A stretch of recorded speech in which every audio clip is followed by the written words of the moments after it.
অনুশীলনী বহু নির্বাচনী প্রশ্ন ১ মুজমাল শব্দের অর্থ কি? মুজমাল শব্দের অর্থ খ সংক্ষিপ্ত।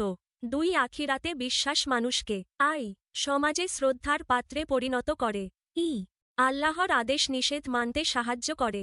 ই সত্যবাদী হতে উদ্বুদ্ধ করে। নিচের কোনটি সঠিক? আখিরাতে বিশ্বাস মানুষকে ঘ আই ই ও ই। নিচের উদ্দীপকটি পড়ো এবং ৩ ও ৪ নং প্রশ্নে উত্তর দাও। ক ও খ ২ বন্ধু। ক তাদের ক্লাসের মেধাবী শিক্ষার্থী। সে দাবি করে যে সৌরজগতের সকল খবর তার জানা আছে। পৃথিবীতে কখন ভূমিকম্প হবে সে তা বলতে পারবে। তার বন্ধু খ বাসা থেকে বেশি করে টিফিন নিয়ে এসে গরিব সহপাঠীদের সাথে একসাথে খায়। দুর্বল সহপাঠীদের পড়া শিখিয়ে দেয়।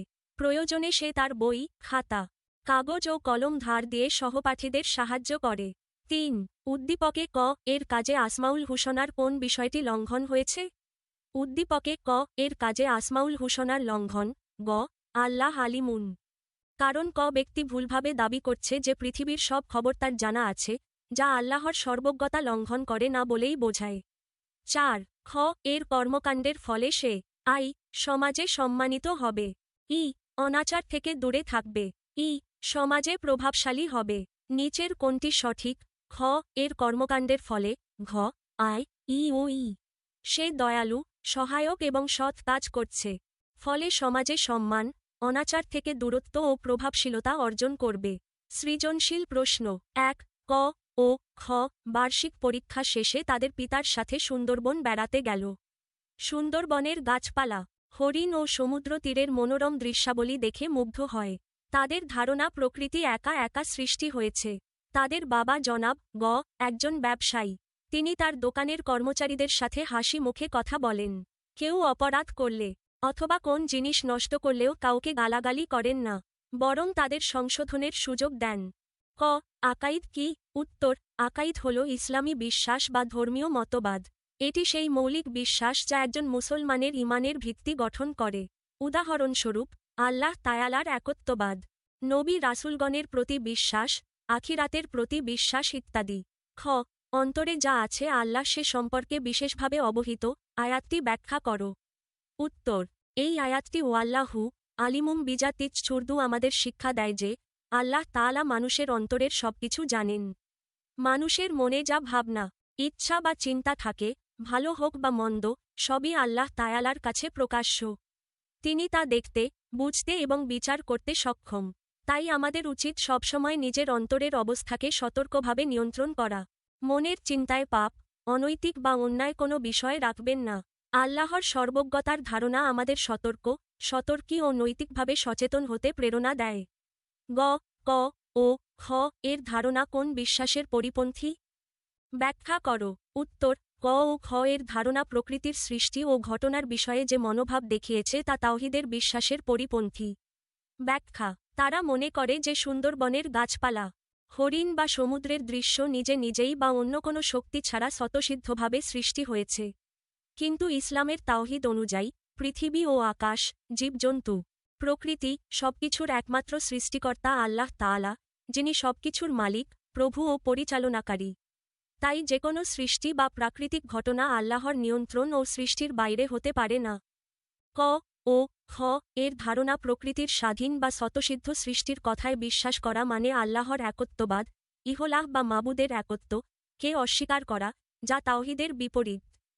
ঘ জনাব গ এর চরিত্রে আসমাউল হুসনার যে গুণটি ফুটে উঠেছে তা চিহ্নিত করে এর তাৎপর্য বিশ্লেষণ করো। উত্তর জনাব গ এর চরিত্রে আসমাউল হুসনার আল্লাহ কারিমুন দয়াময় মহানুভব উদার গুণটি ফুটে উঠেছে। বিশ্লেষণ জনাব গ তার কর্মচারীদের সাথে সদয় ও ধৈর্যশীল আচরণ করেন।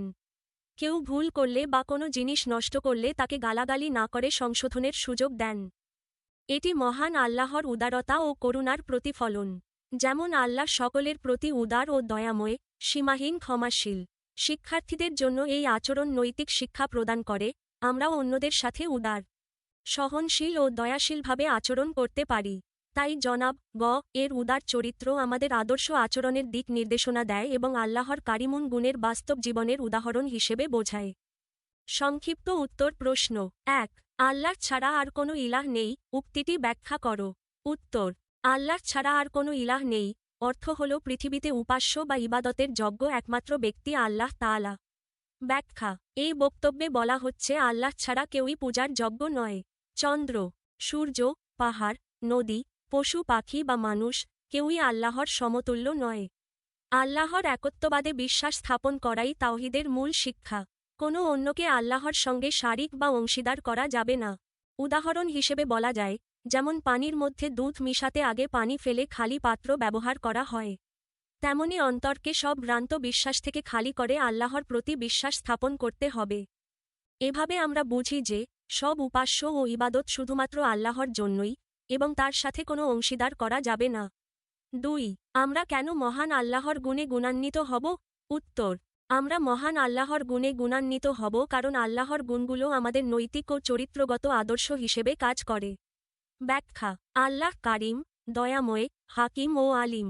তার দয়া, উদারতা, জ্ঞান ও প্রজ্ঞা সীমাহীন। আমরা যদি আল্লাহর গুণগুলো অনুসরণ করি, যেমন দয়ালু, উদার, সৎ, জ্ঞানী ও প্রজ্ঞাময় হই, তবে আমাদের চরিত্রও সুন্দর ও পূর্ণতার দিকে উন্নীত হবে। এতে আমরা সমাজে সম্মানিত হই, অন্যের প্রতি সহানুভূতিশীল হই এবং ন্যায়ের পথে চলতে পারি। আল্লাহর গুণাবলীর অনুশীলন আমাদের ভালো আচরণ, নৈতিকতা ও সদাচরণ বিকাশে সাহায্য করে। অর্থাৎ, আল্লাহর গুণগুলো আমাদের চরিত্র ও জীবনকে সুশৃঙ্খল ও উন্নত করতে প্রেরণা দেয়। 3. রিসালাতে বিশ্বাস করা জরুরি কেন? ব্যাখ্যা করো। উত্তর, রিসালাতে বিশ্বাস করা জরুরি কারণ নবী রাসূলগণই আমাদের আল্লাহ তাআলার পরিচয় দিয়েছেন এবং তার বাণী মানুষের নিকট পৌঁছে দিয়েছেন। ব্যাখ্যা, রিসালাতে বিশ্বাস হল ঈমানের অন্যতম অঙ্গ।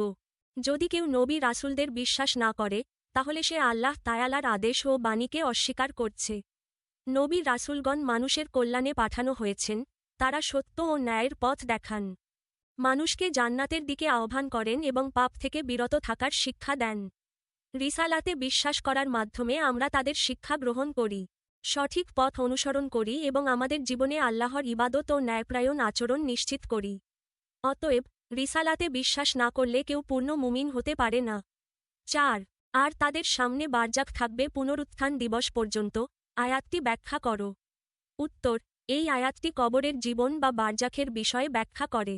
ব্যাখ্যা, মৃত্যুর পর মানুষ কবরের জীবন শুরু করে, যাকে বারজাক বলা হয়। বারজাক হল এক মধ্যবর্তী সময়, কিয়ামতের দিন পর্যন্ত চলবে। এই সময়ে মৃত ব্যক্তির সঙ্গে ফেরেশতারা কথা বলেন এবং 3টি প্রশ্ন করেন: তোমার রব কে? তোমার দিন কি? তোমার নবী কে? যারা আল্লাহ তাআলা ও তার নবীর প্রতি বিশ্বাস স্থাপন করেছে, তারা এই প্রশ্নগুলোর সঠিক উত্তর দিতে পারবে। তাদের কবর শান্তিময় হবে। যারা বিশ্বাস করে না, তাদের কবর কষ্টদায়ক হবে। অর্থাৎ, আয়াতটি আমাদের স্মরণ করিয়ে দেয় যে দুনিয়ার কাজের প্রতিফলন আখিরাতে দেখা যাবে এবং কবরের জীবন আমাদের চরিত্র ও বিশ্বাস পরীক্ষা করবে।